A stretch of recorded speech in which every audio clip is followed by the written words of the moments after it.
আমি এরপর ধন্যবাদ জানাতে চাই যাদের কারণে আজকে আমি মুক্ত হওয়ার সুযোগ পেয়েছি।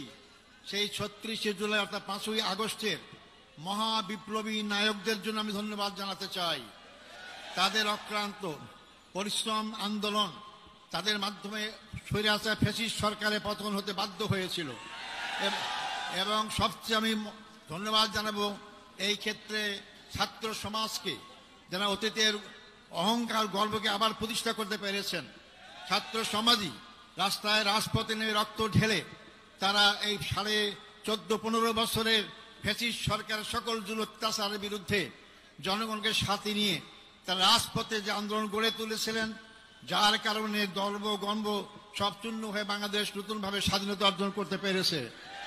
আমি ধন্যবাদ জানাতে চাই ছাত্র, যুবক, শিক্ষক, সকল পেশাজীবী, সকল নারী পুরুষ, এমনকি শিশু বাচ্চাদেরকেও আমি দেখেছি তারা রাজপথে সেদিন নেমে এসেছিল। সবাইকে আমি ধন্যবাদ জানাতে চাই। আমি